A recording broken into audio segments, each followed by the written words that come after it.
Hi hello வணக்கம். மற்றும் ஒரு காணொலி வாயிலாக இணைஞ்சிருக்கிறோம். இந்த காணொலியில் 2 முக்கியமான விடயங்களை பற்றி பார்க்க போகிறோம். இதுலையும் குறிப்பாக பார்த்தீங்கன்னு சொன்னால் போலீஸ் தரப்பில் இருந்து ஒரு அதிரடியான ஒரு அறிவிப்பு விடுவிக்கப்பட்டிருக்கிறது. அப்படி என்ன அறிவிப்புன்னு சொல்லி பார்த்தீங்கன்னு சொன்னால், மலையக பக்கங்களில் மலையக தோட்ட தொழிலாளர்களை ஏமாற்றுகின்ற ஒரு கும்பல் ஒன்று இப்போ உலாவி வருவதாக கூறப்படுகின்றது. அவருடைய தொலைபேசி இலக்கங்களுக்கு அழைத்து உங்களுக்கு 20 லட்சம் விழுந்திருக்குது, 30 லட்சம் விழுந்திருக்குது, உங்களுக்கு லொத்தரில் அதிக பணத்தொகை விழுந்திருக்குது, இது நீங்கள் உங்களுக்கு வேணுமா, இதை நீங்கள் உடனடியாக பெற்றுக்கொள்ளணும் அப்படின்னு சொன்னால் நாங்கள் ஒரு வங்கி கணக்கு இலக்கம் ஒன்று தருவோம். அந்த வங்கி கணக்கு இலக்கத்துக்கு நீங்கள் 1 லட்சம் ரூபா போடணும், இல்லாட்டி ஒரு 50,000 போடணும், உடனடியாக ஒரு 10,000 ரூபா போடுங்க, போட்டால் தான் உங்களுக்கு அந்த பணத்தை பெற்றுக்கொள்ள முடியும் என்று சொல்லி இப்போ ஒரு இன்றைய நாள்ல அதிகமாக இது பேசப்படுகின்றது. இந்த ஒரு செய்தி இப்போ நான் உங்களோட நிறைய பேருக்கு அதை தெரியப்படுத்தணும்னு சொல்லித்தான் நான் இந்த ஒரு செய்தியை இப்போ இந்த நேரத்தில் பதிவு செய்து கொண்டிருக்கிறேன். யாராவது மலையக சொந்தங்கள் பார்ப்பீங்களா இருந்தால் இந்த செய்திகளை உடனடியாக உங்களோட சொந்தக்காரர்களுக்கு, மலையக வாழ்கின்ற மக்களுக்கு அனுப்புங்க. யாராவது இதன் மூலமாக ஏமாந்து அவங்களுடைய ஏற்கனவே அவங்க மலையக மக்கள் தோட்ட தொழில இவ்வளவோ அட்டக்கடிகளுக்கு மத்தியில் கஷ்டப்பட்டு அவங்க மாதாந்த வருமானமே 20,000 25,000 30,000 அதுக்குள்ளதான் பெறும். அப்படி இருக்கிறவங்க உண்மையிலேயே அவங்களுடைய வறுமையை பயன்படுத்தி, அவங்களுடைய ஏழ்மையை பயன்படுத்தி அவங்களை ஏமாற்றுகின்ற ஒரு கும்பல் இப்ப மலையகம் பக்கங்கள், அதாவது கண்டி மற்றது நுவரெலியா அந்த பக்கங்களில் அந்த தோட்ட தொழிலாளர்கள் வேலை செய்கிற பகுதிகளை குறிவைத்து இந்த ஒரு சம்பவம் இடம்பெறுவதாக இப்போ ஒரு செய்தி ஒன்று நான் பார்த்தேன். அதில் ஒரு குறிப்பிட்ட ஒரு போலீஸ் அதிகாரி ஒருத்தர் இந்த சம்பவம் தொடர்பில் ஒரு தெளிவான ஒரு விளக்கத்தை சொல்லியிருக்கிறார். அதுவும் குறிப்பாக இப்போ மலையக மக்கள் சார்ந்து இந்த ஏமாற்று வேலைகள் தொடர்ச்சியாக இடம்பெறுவதாகவும் கூறப்படுகின்றது. இது குறிப்பாக மலையக மக்கள் அதை வறுமையை குறி வச்சுதான் அவர்களை ஆசை காட்டி அவர்களை அவர்களிடமிருந்து 10,000 15,000 20,000 அந்த குறிப்பிட்ட பணத்தை ஏமாற்றுறதுக்காக இந்த வேலை நடக்குது. இது மலையக பகுதிகளில் மட்டும் இல்லை, எங்களுடைய யாழ்ப்பாண பகுதிகளிலும் இப்படியான ஒரு அநியாய வேலை, ஒரு சூழ்ச்சி செய்து ஏமாற்ற, வறுமையை பயன்படுத்தி ஏமாற்றுகின்ற, அதை மக்களை ஆசைவார்த்தை காட்டி ஏமாற்றுகின்ற ஒரு கும்பல் ஒன்று இப்போ உலாவி வருகின்றது. மக்களே அவதானமாக இருங்க. அந்த போலீஸ் அதிகாரி ஒரு பதிவு ஒன்று போட்டிருந்தார். அந்த பதிவை நான் உங்களுக்கு நினைக்கிறேன், அதை பாருங்க. பார்த்துட்டு நீங்கள் உண்மையிலே ஒரு நிதானமாக உங்களுக்கு இப்படி ஏதாவது கோல் வந்தால் கண்டிப்பாக போலீஸாரிடம் அந்த நம்பரை கொடுத்து நீங்கள் அதுக்குரிய நடவடிக்கை எடுங்க. இல்லாட்டி நீங்களே இல்லை எங்களுக்கு அதெல்லாம் தேவையில்லைன்னு சொல்லி நீங்கள் இதில் தவிர்த்து கொள்வது நல்ல ஒரு விடயமாக இருக்கும், உங்களுக்கு ஒரு விழிப்புணர்வாக இருக்கும் என்று சொல்லி நான் இந்த பதிவை இணைக்கிறேன். அனைவருக்கும் வணக்கம். நான் உங்கள் காவல்துறை நண்பன் உப போலீஸ் பரிசோதகர் பிரதீப். நான் இந்த காணொலி பதிவினை இடுவதற்கான மிக முக்கியமான காரணம், எமது இந்த மலையக சொந்தங்கள் நிறைய பேர் ரொம்ப முக்கியமாக மலையக தோட்டப்புறத்தில் வேலை செய்த கொழுந்து பறிக்கிற தாய்மார்கள் நிறைய பேர் ஏமாந்த ஒரு முக்கியமான ஒரு விஷயத்தை சம்பந்தமாக தான் உங்களுக்கு எல்லாருக்கும் அது தெளிவுபடுத்துறதுக்காக சொல்கிறேன்.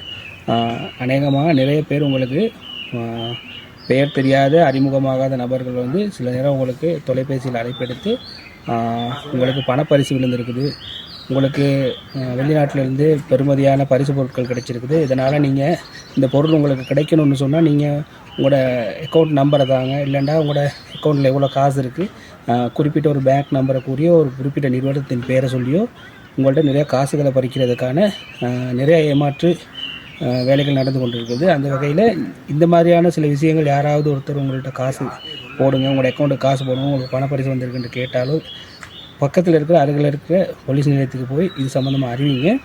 அப்படி அறிவிக்காமல் நீங்கள் உங்களோட பணத்தை போட்ட பிறகு இது பண்ணிங்கன்னு சொன்னால், முறைப்பாடு செய்தீங்கன்னு சொன்னால், இது சம்மந்தமான விசாரணைகள் அதிக அளவாக நாங்கள் எடுக்கும் பொழுது இது இறந்த நபர்களோட ஐடென்டி கார்டுகள் மூலமாக தான் அவங்க அநேகமாக இந்த தொலைபேசி இலக்கத்துக்குரிய பதிவை செய்திருக்கிறாங்க. எனவே அந்த மாதிரியான முறைப்பாட்டாளர்கள் நிறைய பேர் வந்திருக்கிறாங்க.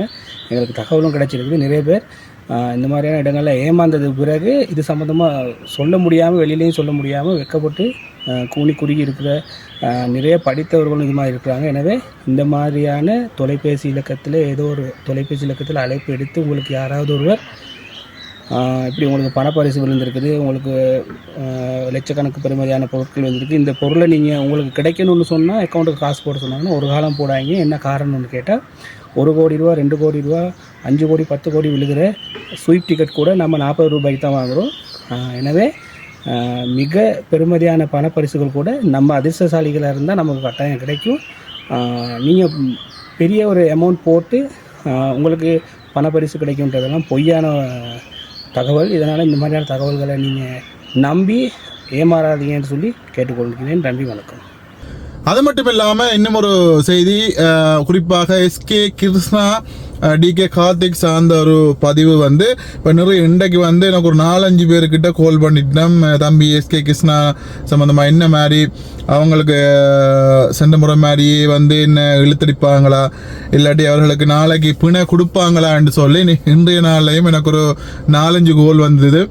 அப்போ நான் சொன்னது ஒன்று தான், நாளைய நாள் தான் அது தெரியும். அந்த செய்தி வருகின்ற நேரத்தில் நான் அந்த ஒரு பதிவை வந்து நான் பதிவிடுறேன். ஆனால் நான் அதிகமாக வந்து நிறைய பேர் வந்து என்னோட கதைச்சதின் மத்தியில் சென்ற முறை 19ஆம் தேதியே வந்து கிருஷ்ணாவுடைய வழக்கு எடுத்துக்கொள்ளப்பட்டு அந்த வந்து பார்த்தீங்கன்னு சொன்னால் அவர் மேல் நீதிமன்றத்தின் மூலமாகத்தான் வந்து அவர் வந்து இந்த பிணை வந்து பெற்றுக்கொள்ளலாம் என்றதும் வந்து கூறப்பட்டது. அப்போ மேல் நீதிமன்றத்தில் வந்து பிணை எடுக்கணும்னு சொல்லி சொன்னால் 3 மாத காலம், அதாவது கைது செய்யப்பட்டு 3 மாத காலங்களுக்கு பின்னதாகத்தான் வந்து பிணை எடுக்க முடியும் என்றதும் வந்து ஒரு உண்மையான ஒரு விடயம். நான் இப்போ நிறைய பேர் கேட்டதுல இருந்து அப்படித்தான் எல்லாரும் வந்து சொல்கிறாங்க. 19ஆம் தேதி நான் அதைத்தான் வந்து சொல்லியிருந்தேன், அதைத்தான் இப்போவும் சொல்கிறேன். ஆனால் ஒரு சில நேரங்களில் நன்றாக வாதாடக்கூடிய வகைகள் வைத்து ஏதாவது வாதாடி பிணையில் எடுப்பதற்கான சந்தர்ப்பங்கள் நாளை தினம் தான் எங்களுக்கு தெரியும் என்ன மாதிரி என்று சொல்லி அது தெரியும். அது மட்டும் இல்லாமல் டிகே கார்த்திக் சம்பந்தமாக அந்த வழக்கும் வந்து வால்வெட்டு குழுவுடன் இணைந்திருக்கிற என்ற வழக்கு சம்பந்தமும் வந்து நாளைக்கு தான் இருக்கு நினைக்கிறேன். நாளைக்கு தான் அந்த அவருடைய வழக்கும் நாளைக்கு தான் இருக்கின்ற மாதிரி அறிந்திருந்தேன். இப்போ நாளைய நாளில் அவர் விடுவிக்கப்படலாம், டிகே கார்த்திக் அவர்கள் விடுவிக்கப்படலாம் என்று சொல்லி அதிக வாய்ப்புகள் இருப்பதாகவும் வந்து கூறப்படும். ஏன்னா அவர் சந்தேகத்தின் பேரில் அவர் வாழ்வுடைய குழுவோடு இணைந்த செய்திருக்கிறார் என்ற ஒரு குற்றச்சாட்டின் பேரில் வந்து அவர் வந்து கைது செய்யப்பட்டிருந்தவர். அது மட்டும் இல்லாமல் ஊழல் ஒழிப்பு அணி வன்னியிலையும் அந்த ஒரு செய்தியை நான் வந்து பார்க்கக்கூடிய மாதிரி இருந்தது. அவங்களும் அந்த செய்திகளை வந்து போடைக்கில் உண்மை சில விடயங்கள் வந்து உண்மைத்தன்மையும் இருக்கிறது வந்து பார்க்கக்கூடிய மாதிரி இருக்குது. அதிகமான விடயங்கள் வந்து உண்மைத்தன்மையாக இருக்கிறது வந்து பார்க்கக்கூடிய மாதிரி இருக்கின்றது. அதன் அடிப்படையில் நாளைய நாளில் டிகே கார்த்திக் அவர்கள் வந்து விடுவிக்கப்படலாம், பிணையில் விடுவிக்கப்படலாம் என்றும் வந்து கூறப்படுகின்றது. எஸ்கே கிருஷ்ணாவுக்கான இதுவும் வந்து நாளைய நாளில் எனக்கு உடனே அப்டேட் கிடைச்ச உடனே 2 பேருடைய என்ன நிலைமை என்றதை வந்து நாளைய நாளில் உங்களுக்கு வந்து சொல்லிக்கொள்கிறேன். இதோட இந்த காணொலியை வந்து நிறைவு செய்து கொள்கிறேன். நிறைய பேர் எனக்கு கோல் எடுத்திருந்தீங்க, ஒரு சில பேர் அழைப்புகளை வந்து எடுக்க முடியல. இன்னொரு அழகான காணொலி வாயிலாக நாளைய நாளில் சந்திப்போம். ஓகே, பாய்.